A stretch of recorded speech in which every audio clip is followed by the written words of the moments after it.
says it starts recording. I'm going to count to 3. 1, 2, 4, 3. And then what happens after you count to 3? Usually then I'm going to actually ask you about thinking that you're allowed to think different than everybody else. Like your job is to think exactly like everybody else. Yeah, no, that's basically what I came to the conclusion of today.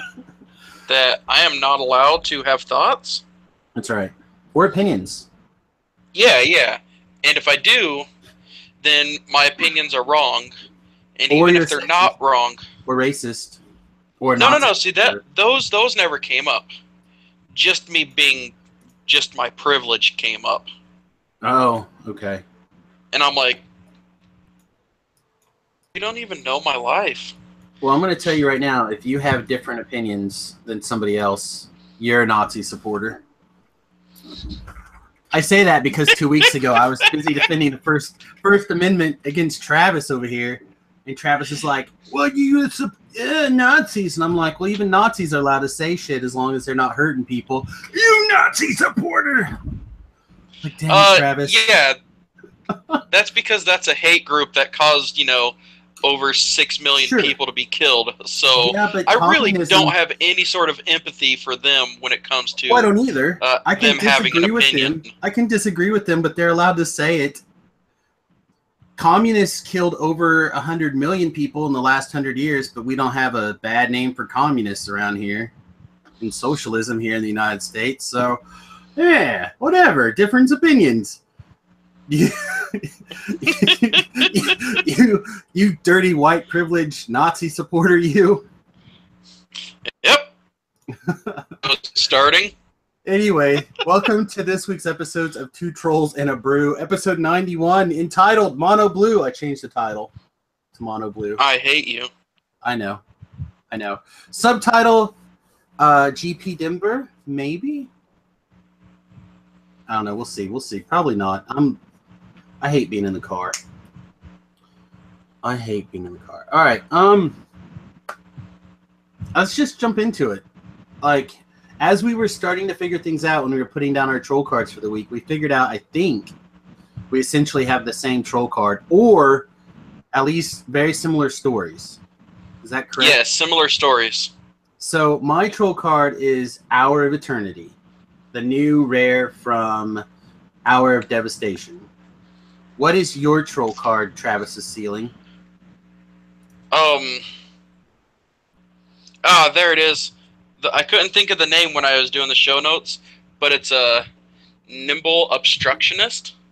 Is that the guy that when he hits you, you discard a card? No, that's the guy with it costs 3 mana, flying, flash, and cycling for 3. Oh, your cycle dude. Okay. Yeah, when you cycle him, activated or triggered ability you don't control. Counters, right? Oh, counter. Yeah. Yeah, that card seems real good. I watched him, stop a Nicobolas from alting. Yeah, that's a good thing to do. Seems okay, right? I hear that Bolas is a good planeswalker. Like, Bolas goes to 1 to wrath your board, and you're like, nah, it's okay, I'll play this flyer instead. You just throw it away. Like, it's a cycle. Right. Yeah. Instead of playing anything, you just draw a card and tell them no. Yeah. You can't do anything about it. I saw it do some work, but yeah, that guy seems good. Seems okay.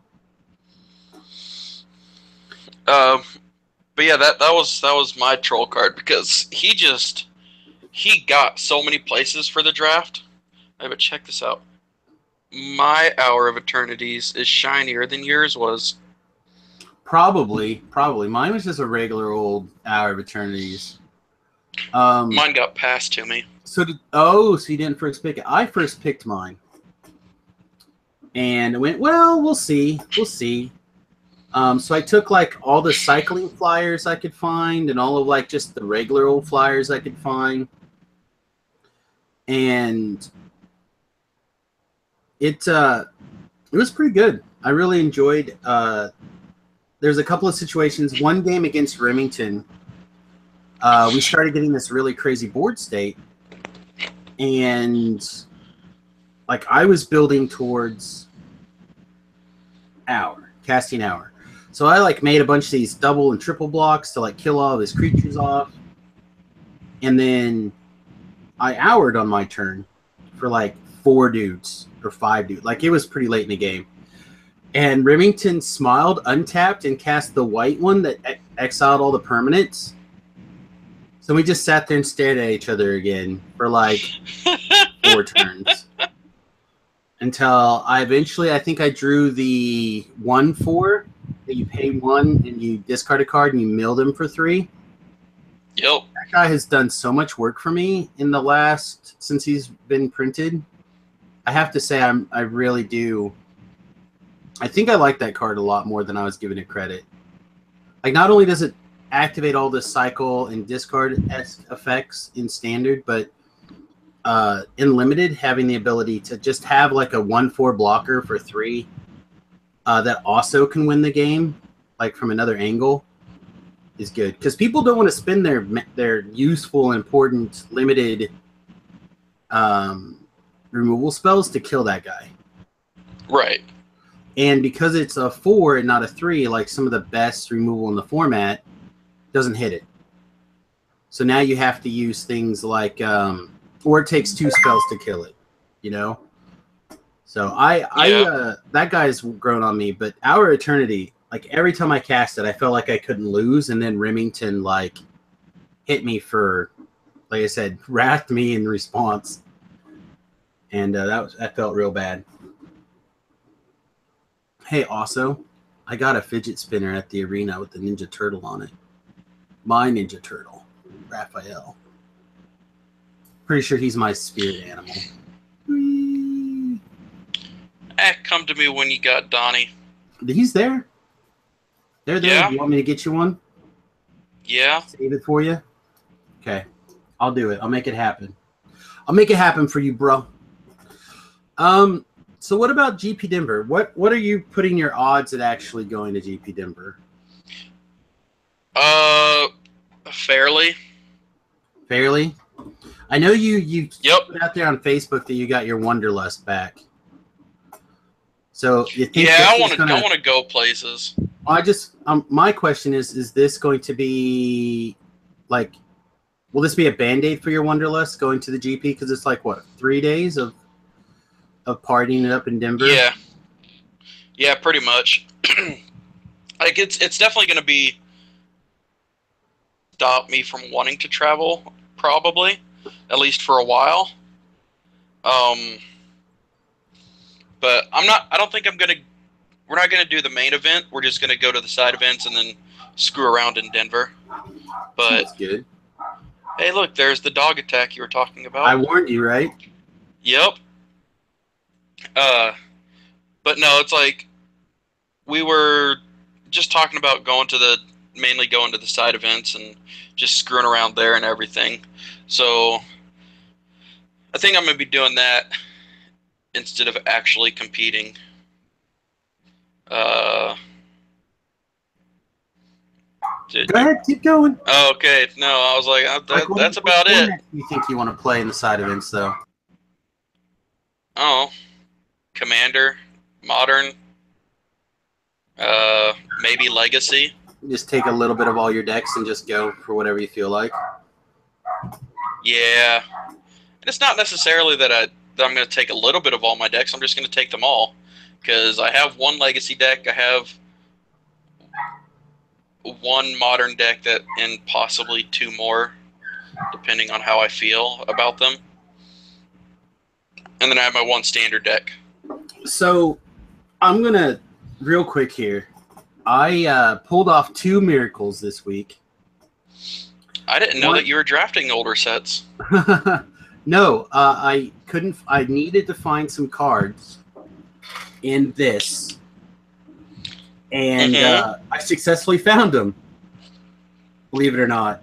And anyway, the reason I mention it is because I ran across while I was searching through this some of those shields and tooths that we talked about. I don't know, a couple weeks ago, for potentially doing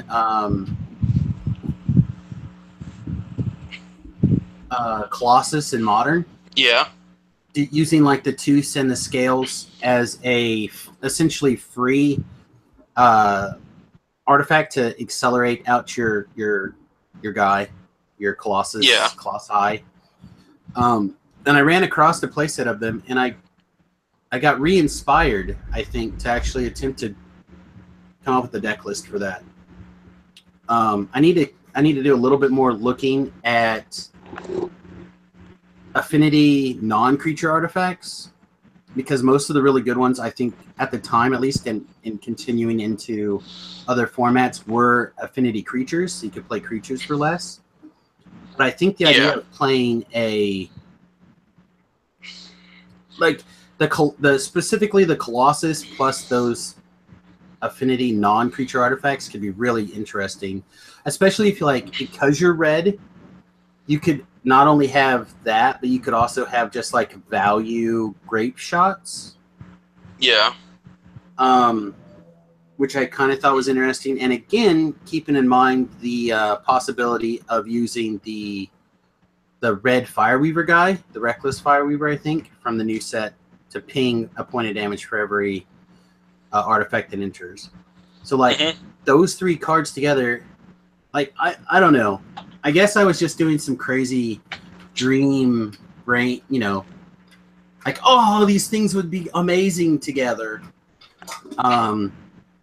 And didn't actually combine them into a list. I've got a lot of that going on this week. So I was more going with the black-red. Sure. Because black has that common creature from Mirrodin, first Mirrodin. Whenever an artifact leaves play, right, each opponent loses one, or target opponent loses one. Disciple of the Vault? Right, Disciple of the Vault, which I'm a big fan of. I love Disciple of the Vault. Especially with, like, Arcbound Ravager and stuff. Right. So I'm trying to pull up the Modern right now. Not Mirrodin block, although Mirrodin block would be good. Modern Affinity. Apparently I spelled Affinity wrong. AFF? Yeah, I found it. Oh, I got to go back to this first. Affinity, format, Modern. Come on, you stupid clicky. All right, here we go. Stupid clicky. Exactly. So let's see. There is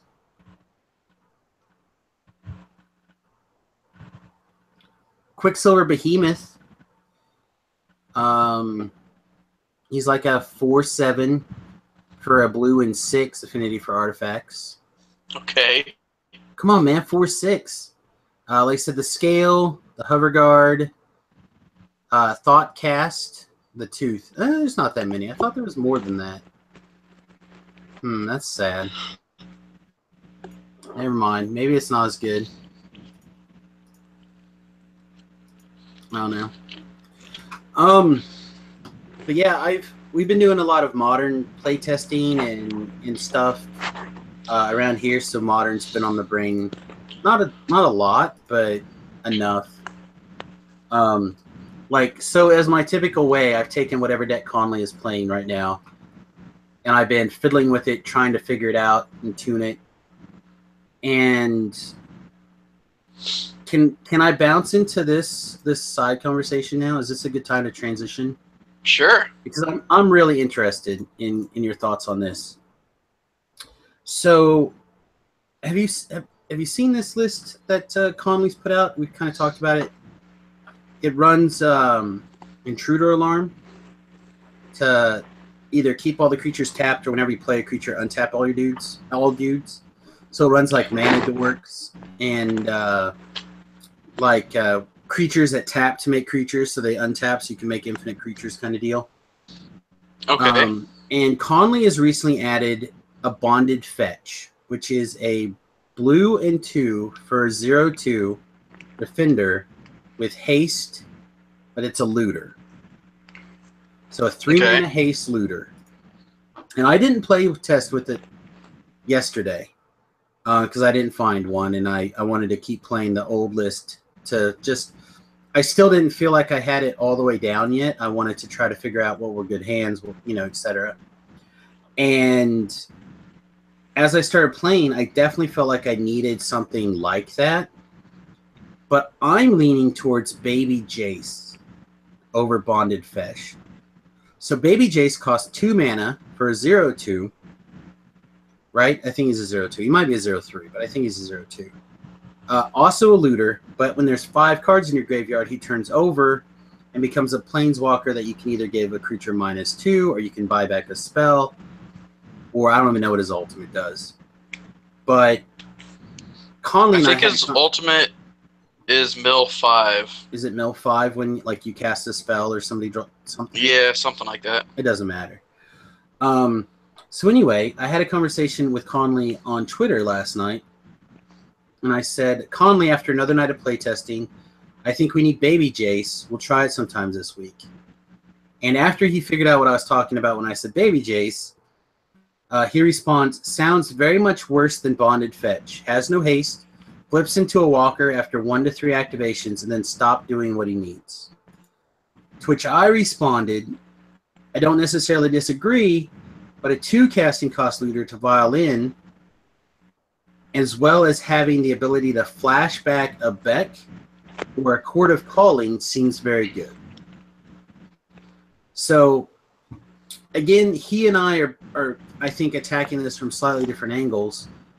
But when you are looking at things, how do you kind of compare and contrast a couple of cards that fill similar roles but are still wildly different? Well, the first thing I do is I take anything that has the word Jace in it and I throw it away. Okay. Because I hate Jace. Okay. So I can understand that. I can disagree, but I can understand it. Well, a Nazi supporter, what? Of course the Nazis would support Jace. Oh, damn you, Travis. I was genuinely mad for like a day. Huh? I said I was genuinely mad for like a day. But that makes it so much better. It was pre-release weekend, right? So I had like 3 hours of sleep. Plus, it was like in the middle of trying to organize the pre-release and get things going and everything. And I was just like, I know that he believes in free speech, dick. Like, you can't sit there and tell me you don't. No, but it is fun to troll you, like you specifically. Well, and that's the reason why I kind of let it go. I let it go after I got a few hours of sleep. But, like, oh, so angry. So angry. Hey, you know what? I'm Samus, he's Travis. Let's throw that part into the show, too. That sounds important. Apparently, I supports Nazis, and Travis is full of white privilege. Yep, there we go. So, let's pretend a Baby Jace's name is, in fact, like Vase instead of Jace. Now, can we call him Alan? Sure, Alan. All right, so what does the other card do? It is a haste looter, but it doesn't have anything else other than loot. Okay. And it costs 1 more? It costs 1 more. So I'm not necessarily trying to say which one's better. I'm just trying to say, how would you compare and contrast? Because I'm going to test them both. Right. But, and if Conley would have come back saying, yeah, I don't like it, but test it and tell me what you found, I would be, like, okay. But, like, the argument of, hey, this is just worse without any kind of like, we'll test it and we'll see, or I'll test it and see, or I'll think about it some more. Like, right. Because I understand his side of the argument. And the games I felt like I lost, I never had a payoff. And I think that something like a looter or Jace, Alan, in particular, I think Oh, I think would help dig you to a payoff card. Yeah. And a lot of times I found in my testing, for example, I was able to get to the point where I could go off, but I needed a payoff card. And often that payoff card is like a Chord of Calling, which ended up in your graveyard at turn 2 because you corded for a land. Which, by the way, Chord of Calling for the green land, the creature land, the Druid, Dryad, whatever it's called. Yeah. Super fun.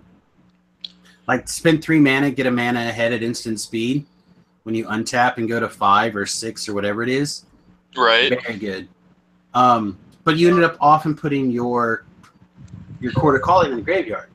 So to me, it's not a total disadvantage for Jace to cycle into a Planeswalker after 1 to 4 activations, because then you're basically auto drawing the card that you want out of your graveyard.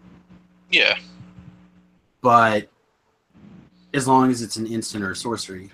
So I don't know. In my mind, I'm like, but they fill a similar role, but there's like way more raw potential power with the Baby Jace over the Bonded Fetch.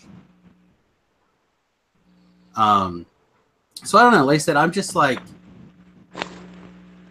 when someone argues with me about a card, for example, I like to say, well, let's test it. Let's see some results.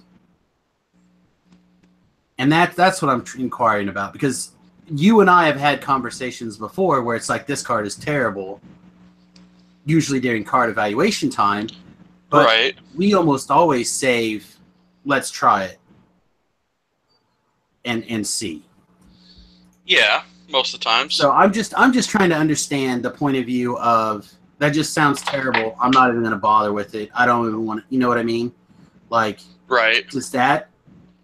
Do you understand that at all? Am I just being obtuse? I mean, unless he just doesn't care for the card itself. But at the same time, it's like, yeah, Alan gives you more variety, but the other dude,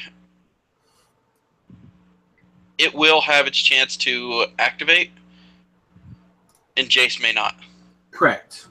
Which I agree with. The 3 mana definitely going to cycle or loot at least once, right?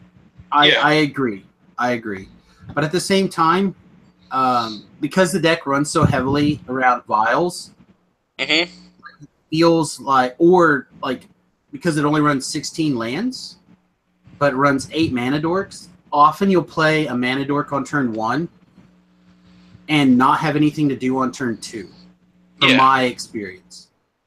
Where if you draw that the third mana source or the second creature or whatever, or you have a vial on 1 and you tap the vial and add a mana dork on turn 2, like ticking the vial up to 2 on turn 3 often has nothing to play.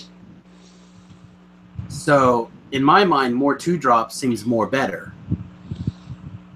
But I mean, again, I think perhaps, and I'm not saying that you play one over the other. I'm thinking perhaps you play 1 Baby Jace, 1 Bonded Fetch, or perhaps you do play one over the other altogether. I don't know yet, but I just feel like it needs to be better tested, as opposed to just sounds bad, I'm not even going to think about it. I mean, and I love Conley. I respect Conley. A lot of people don't respect Conley. In fact, I got into a almost argument with a friend over respecting Conley, not respecting Conley. He said he didn't.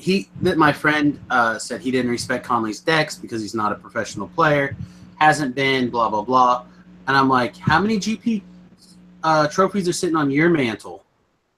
Because Conley's got, I think, 2. So maybe you should give him a little bit of slack for becoming disinterested in Magic and falling off the wagon, and now fighting to get back on. You know? Yeah. So, I mean, clearly he has worthwhile thoughts and experiences to draw from. I mean, he is riding on the premium side of Star City games.com. So maybe you should take 2 seconds and reevaluate your who's worthy of your thoughts and time and who's not. But I don't know, at the same time, the guy's got a point. Like, Conley hasn't done anything in a long time. Although he did give me the standard deck that I kind of been tearing up with lately, so I don't know. But only kinda. Well, I only went to 2 events, and I won one, and I top 8'd the other. So it seems okay to me. Anyway, how about we talk a little bit about standard? Okay. Just a little bit.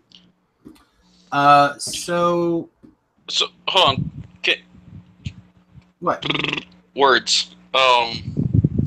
So my draft deck. Oh yeah, we should talk about draft first. Okay, go ahead. So I essentially got a Monoblue aggro deck. Right. Which is really weird. I ended up going 2-0-1, and me and the other dude, we drew because it was basically like, hey, if they're undefeated at the end of this round, then we don't have to play anymore and we can all go home. So the two of us were like, we waited. We were like, yeah, let's just draw this out. I mean, we're gonna finish the games, but let's just draw it out. So we reported the draw first, and then just played the games for fun. But so I got Proven Combatant, the 1/1-for-1 that has Eternalize for 6. Right, I'm not a fan of it, but keep going. It is amazing. Okay. Is it specifically because of the regrow effect, or is it because the 1/1-for-1 is just good? In this draft, it's because the 1/1-for-1 is good. So did you, like, what, suit it up, or? Nope. You just attacked for 120 times. Just early game aggro with it, and they're just like, okay, it's a 1/1, whatever. Then I have the Cunning Survivor. That's whenever you cycle or discard a card, it gets +1 and can't be blocked this turn. That guy I like. That's the 1/3. Yep. I have 2 Spellweaver Eternals. The 2/1-for-2 with Prowess and Afflict 2. I have no opinion on that card. Keep going. It seems okay. Click it for a second. Put it on the screen while you talk about the next card or whatever. I have to look at the next card. Okay. Well, it's a 2-mana 2/1. Yeah. That seems okay. Prowess and Afflict. Okay. The next one is the Nibble Obstructionist. We already talked about that. Then I got 2 Aerial Guides. Those guys I like. The Wind Drakes that give flying. Yep. Yeah, that guy I really like. 1 Champion of Wits. That guy I really like. The Vizier of Tumbling Sands. That's the untapped dude that cycles. That's fine. Not great. Fine. The worst of the three slots was the Ekma Sentinels. 2/3 for 3 that cycles to give them +1/+1. That sounds okay. Yeah, that's the worst of the 3 slot. Okay. That used to be your payoff for cycling, or a payoff for cycling. Yeah, as they just get buff. Right. Then the 4 drops, I have the Zenith Seeker. Okay. Whenever you gets flying. Yep. Avon Reed Stalker. That's a flash flying for 4. Okay, the 2/3. I like that guy a lot too.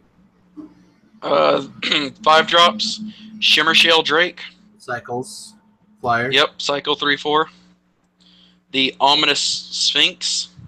I like that whenever guy you cycle her. Okay. And Angler Drake as my 6 drop. Okay. And those were my creatures.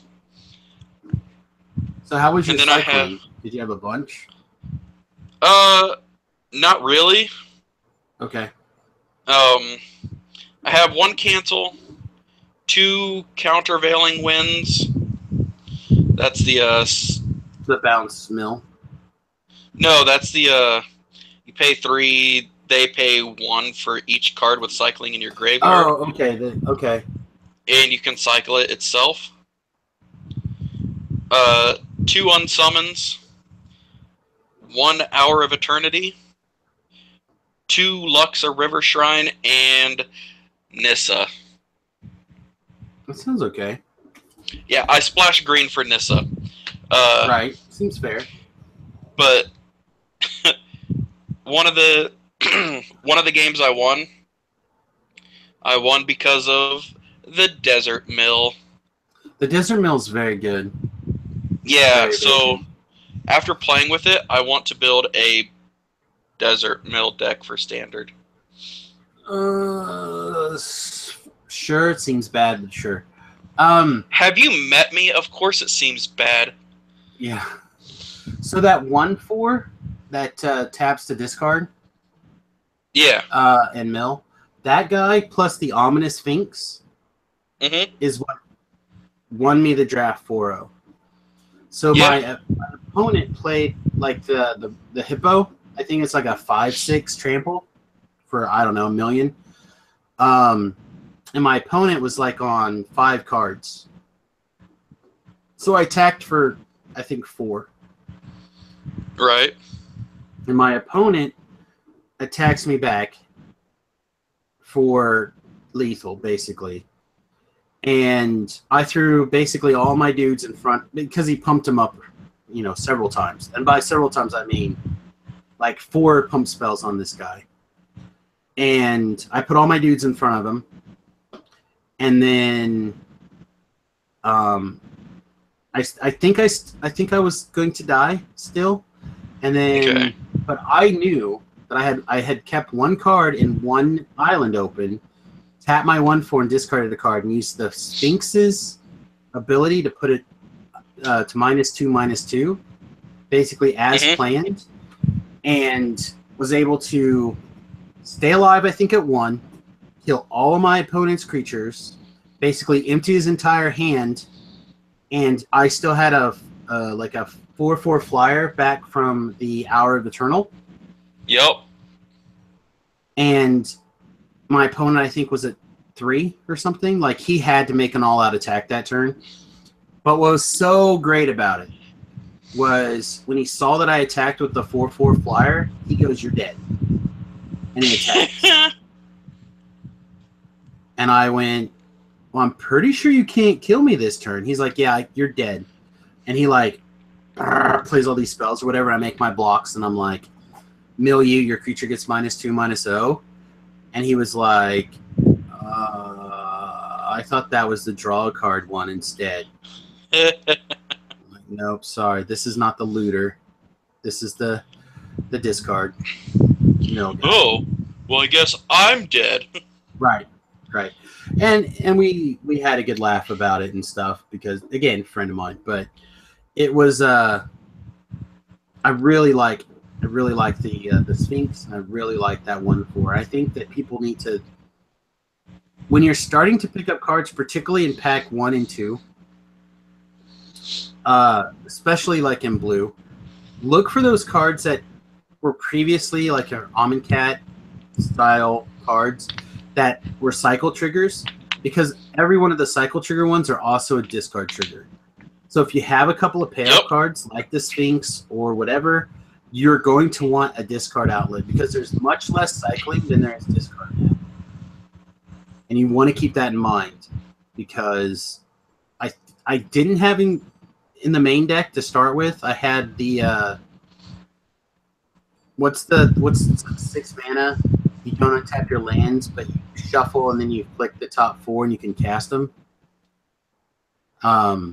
It's like the new Mind's Desire, sort of, is what people are calling it. The Red God something. Yeah. But anyway, so I was playing that just to kind of see what it was like. And then something like that, yeah. And then somewhere around game 2 or 3 or something, I made the switch, basically. and I never regretted it. I always felt like every time I drew the discard guy, but I had 2 Sphinxes. I remember I had some other payoff card for discarding or cycling. I didn't have a ton, but I had enough to make it worth it. So be sure to keep an eye out for those kind of things, especially now, because again, you're kind of used to having a bunch of cyclers in Amonkhet. Well, that's not the case now. So keep that in mind. Okay. Sounds like you had a lot of fun. I did. Sounds good. So to continue my terrible tragedy, that is my brewing mind right now, what if I were to tell you a handful of cards: Goblin Darkdweller, Doomfall, Cut to Ribbons,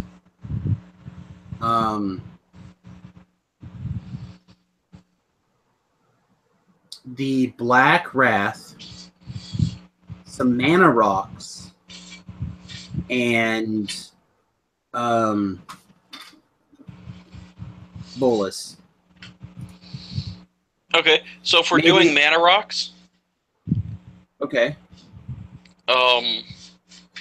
Yeah, so if we're doing Mana Rocks, Unlicensed Disintegration also? Maybe. I'm thinking like probably 4 Mana Rocks, maybe. Oh, okay. So not like ramp rocks, just fixing rocks? Yeah, like fixing, or like or maybe like the monolith. Yeah. Like color adjustment. But the unlicensed disintegration would also be good, because I'm kind of thinking the other creature.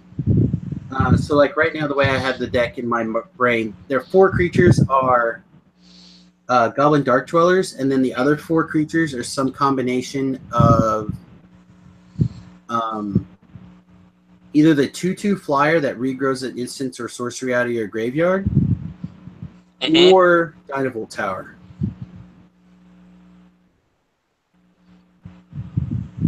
Now, I don't like Dynavolt Tower. So I really, really like Dynavolt Tower for 2 reasons. One, I want to be able to play the 3 mana Black Wrath in the odd situations that I have to cast it off of a Goblin Darkdwellers to stabilize. Okay. And it doesn't care about the Black Wrath. It lives through the Black Wrath. Also, like you said, it turns on the Unlicensed Disintegration.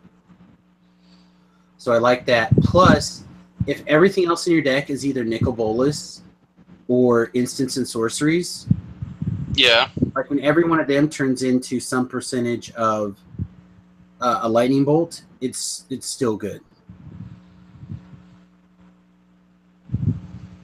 So like I'm kind of thinking maybe you run like a man land, or maybe cycle lands, like black blue cycle lands, as to enable your blue for your Nicol Bolas. And again, you're running like 1, maybe 2 Nicol Bolas at most. And then maybe you run like 1 blue god as like a draw engine that's hard to get rid of. And then everything else is just instants and sorceries plus Darkdweller. It's kind of where my brain's at. I don't know. There is a MTG Goldfish instant deck tech today that came out. That is a Nicol Bolas base. And it's 3 Gear Hulks, 3 Nicol Bolas, and then 28 spells, 28 removal spells / draw spells, including a single pull from Tomorrow, which I think is good, and 2 The Slaughters, which is the other card I'm really leaning towards right now. So, I don't know. The other thing you could do is you could do Lilies plus the artifact, the Walking Ballista. Yeah, I like the Ballista. I like it better than the Tower. My concern with that is that it does enable... It does turn on removal spells. Where, with the exception of a Braid, which I think is going to be very, very good, and people should probably get in the habit of running 4. I I really think that Goblin or Dynamo Tower is better than the Ballista, unless you're running a sweet blue-black God deck, and then you can run Lilies, the blue-black God, and Walking Ballistas, and you can spend 4 mana and turn your Walking Ballista into a 4/4 at instant speed with 0 counters on it, and then you can add counters as you need to. Right. Which is a slightly different deck, but very exciting to think about. I don't know. All I know is that this is the last hurrah for Goblin Dark Dweller, and I feel like I need more Goblin Dark Dweller in my life. Then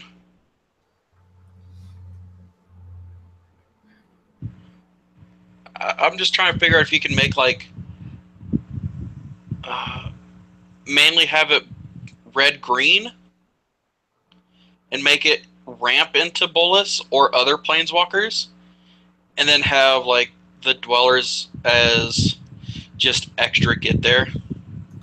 Well, so the problem is I'm not sure if you're green, right, what your payoff cards are going to be for Goblin Dark Dwellers. Like, if you want to play green ramp, I think there's probably a really, really very good green ramp deck right now. Yeah. Since they printed the new ramp spell, it sounds like people are going to try casting Ulamog on turn 5 thanks to that green ramp spell. Where I think the ability to Doomfall Ulamog out of their hand on turn 3 seems very good to me. Yeah. So, like, I'm kind of excited to do that. And that's where the Goblin Dark Dweller comes. Doomfall plus Goblin Dark Dweller is kind of where I'm at right now. Like, I Doomfall you on 3. Then I Doomfall you again on 5. And then at turn 4, I don't know what exactly I do. Something cool.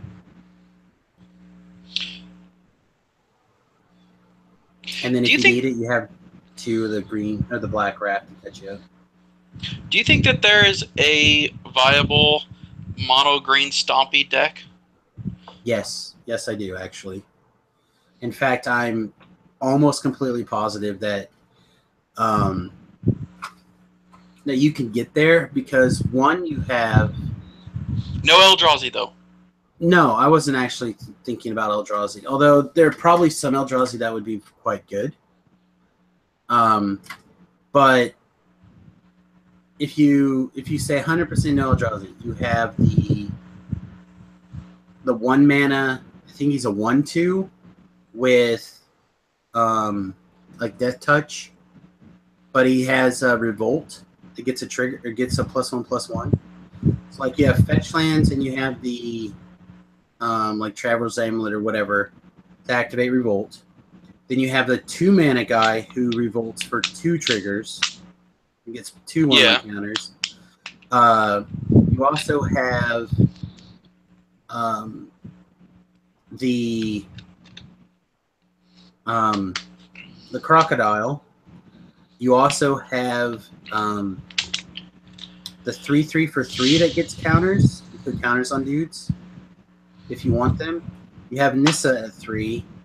And you also have like an overrun effect, and you also have the green. We talked about it last week. It's a sorcery that kills a creature, and then your creature gets like vigilance and trample. Yeah. So like I think you have something there. Plus, if you need it, you also have the green or the green artifact that whenever you play a creature, you can get +1/+1, or sorry, +2/+2 in trample. And you also have the green artifact that you scry on your upkeep, and then you play a creature, you pay an extra green, draw a card. Yeah. So like I've got some of those on the Magic Duels that I've been playing, and they are very, very strong. I realize that because you're talking about playing in a format where people have, you know, hey, I'm going to turn 5 Ulamog, maybe it's not as good. But Yeah, but Ulamog's about to be dead, so it's irrelevant. well, I think you can kill someone before they can get to Ulamog. Yeah. Like if you're like, I think that's all I very really close. want. I think you're super close, even with them ramping into 5. But if you're turn 1, you play like an Evolving Wilds. Turn 2, you crack Evolving Wilds and play like a Forest, and play that 2/1 or that now 2/3 Death Toucher, and then you plus you also have the green implement also activates Revolt and gives a +1/+1 counter. Like there's so much stuff. I think you can just do it. Plus Walking Ballista, obviously. So like, should we put this list together and just see what we come up with for next week? Should I make a note, or does it matter? It might. I might brew it. Okay. Well, I'll let you do it then. I think there's a lot. I think whatever, this is the most intriguing standard that I can think of ever. Anything you want to play, you can play. It is here. Well, and yeah, because did you see the SCG Open? I did not. This past weekend, the top 8 consisted of 7 different decks. Yes, that's what I'm talking about. I think this is more diverse than the cast of Spider-Man. Boom! Now, to talk about something completely different and totally not diverse at all, I showed Remington the mono white Life King Horsey deck last night. He built it already, didn't he? I think he may be building it right now. Shocking. Yes. So if you haven't seen this deck, it's over at MTG Goldfish. It came out a couple of days ago. But it's Thraben Inspectors, Glorybound Initiates, Lone Riders, Aerial Responders, Glissas, Crested Sunmare, Aethers for Harvesters, Always Watching, Stasis Snare, Cast Out. It's just like every great white card that gains you life when you attack, and then things that make your creatures not need to tap to attack. It's just like, boom, everything you could want. The only thing this doesn't do is gain life on your opponent's turn unless they attack you. Yep. So, like, I don't know. I think this deck looks like a lot of fun. I'm kind of interested in trying like a Crested Sunmare, Aether Reservoir, whatever it's called, with like some interesting instants. Yeah. Just like all life gain sorceries and instants. Just to be like woo doo doo doo doo. But yeah, I don't know. This is definitely a very exciting series of cards all crammed together in a wide open format. It's very cool right now to be in standard. What's something that you've got your juices flowing for about standard, like since we talked last? Basically for standard, I want to do the Monoblue mill deck. Okay. As of yesterday. I put Nicobolus inside of Colossus Fling. Because why not? Yeah, exactly. I already have 4 10-drops. Why not 2 more? Sure. Go ahead. So I'm going to be working around trying to get that out more efficiently. So I picked up more mana rocks. Okay. Like, are you running the monolith mana rock or using the 2 mana one that taps for colored cards in your graveyard? Oh no, I'm not using that because there's like outside of the planeswalkers, there's no colored cards. Yeah, it's all artifacts. So and that's part of the reason I can't decide between the mana rocks. Because I want to be able to skip from 4 to 5, and I don't really care that much from going from 2 to 3. Yeah. But I don't want to take turn 2 off necessarily every time, because I think you need to be able to cast a Braid on turn 2. Like, my entire world right now is a Braid on turn 2, Doomfall on turn 3, And if you can make it happen, Goblin Dark Troll on turn 4. But I just don't think you can do them all. So, I don't know. It's very exciting right now. Trying to make everything work. Yeah, I don't know. Rakdos Control has always been a favorite of mine. Simply because it's that's not control colors. You need to hit them as quickly and hard as possible. Push, magma sprays, just to name a couple of things. I also really like this Supreme Wheel that they're running in this Bolas list. I think that's a very good card right now. Yeah. The card in this list that I don't like is this Hour of Devastation. Everyone seems real high on this card. I love it. I'm just like, All right, so here's what you do. You cast it, and then you win. But yes, you Wrath. There you go. You Wrath everything except for Nicol Bolas. It's a red Wrath that is good. But it's 5 mana. Yeah, and it kills creatures and planeswalkers. Yes, but if you can cast a 5 mana spell, you probably are about ready to lose already. So no, you're not. Their only other creature, they play one creature after that and it kills you? Unless you have a Bolas. Unless you have a Bolas. Which is really good, except it costs 5 and Bolas costs 8, 7? 7. But you're running a control deck because it's Bolas. Right. Well, that's just it. That's where you have all these Fatal Pushes, Magma Sprays, Abrades, Ruinous Pass, To the Slaughters, so it'll never return. So why are you messing around with this Honor of Devastation? I don't know. I'm not high on it. Everyone else seems to be super because it kills everything that's not Bolas. And it seems fine to throw it in your sideboard for when you need to deal with the gods and stuff that you can't deal with normally. But it just seems slow to me. I don't know. If I'm wrong, email me to the number 2 trolls@gmail.com. Tell me how wrong I am. Poop on my chicken. Even if he's not wrong, email him and tell him he's wrong anyways, because that'll make me laugh. That's true. That is 100% true. Anything else you want to get into before we wrap up this show today? No. All right. Well, thank you for listening / watching, everybody. You can, of course, watch this live at youtube.com/SamusGarobo. You can check out past episodes at samusgarobo.com.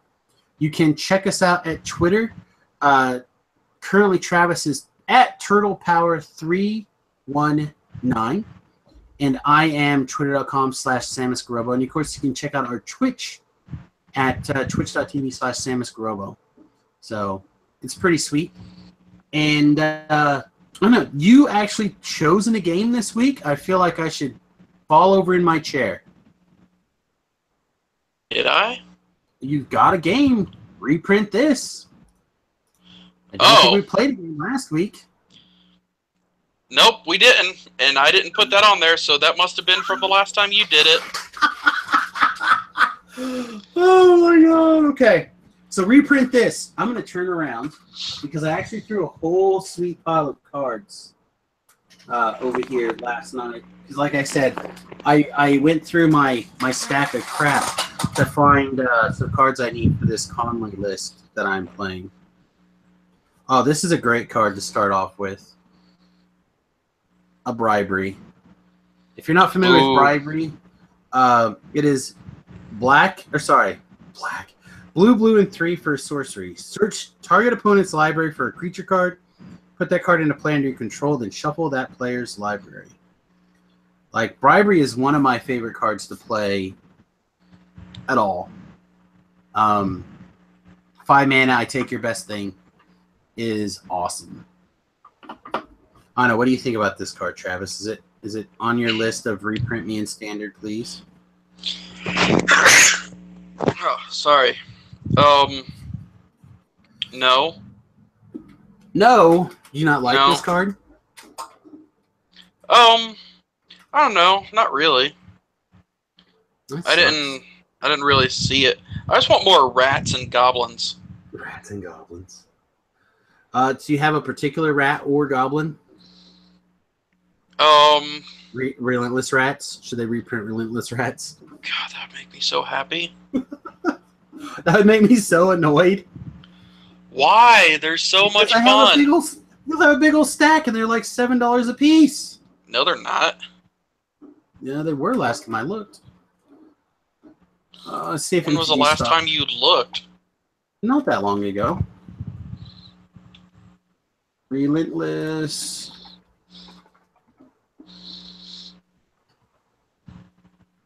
All right. Apparently, that's not even close to relentless. Relent. REL. I got it there. It's there. I was close the first time. Yeah, relentless rats. They are. Oh, I guess they're down to $2. Yeah, I know. That sucks. Yeah, last time I looked, it didn't feel like it was that long ago, but according to MTG Stocks, 2013 they were less than $2. Now they've crept up. Man, that sucks a lot. I wonder what I was thinking then. Doesn't suck for me. I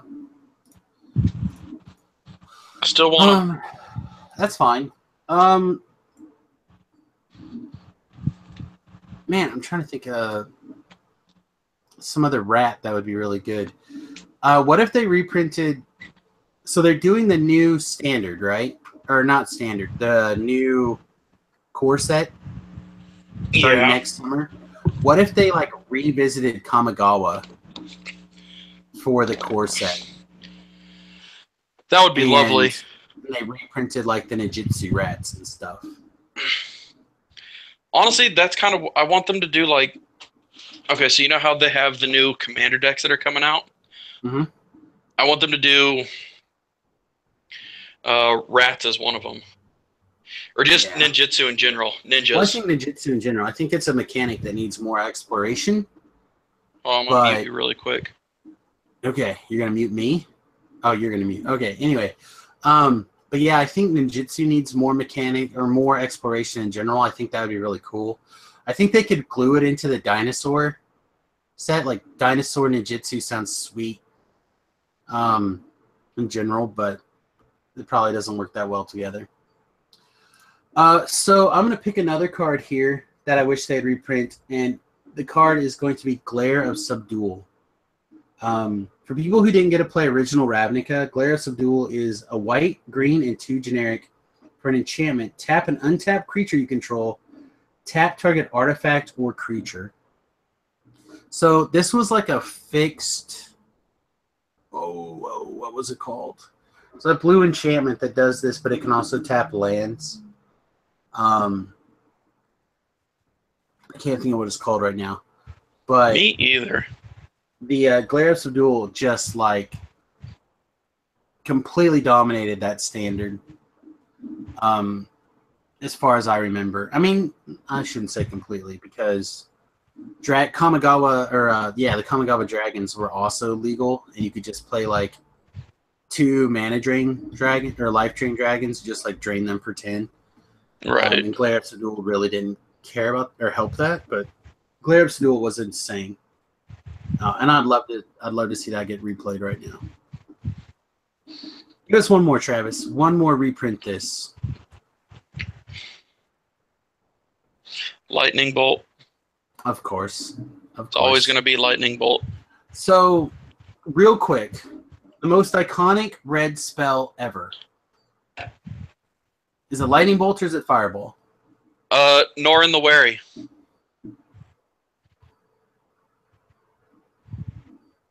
That is like the antithesis of red. It's still the only one that is like $6. The only red spell that's $6. Yep. Out of the 3 that were mentioned. Out of the 3 that were mentioned. I didn't mention Norin the Weary at all. I gave you a choice between Fireball and Lightning Bolt. Yeah, and I mentioned Norin the Wary, so boom, option 3. Just because you don't give me the options doesn't mean they're not there. Troll on everybody.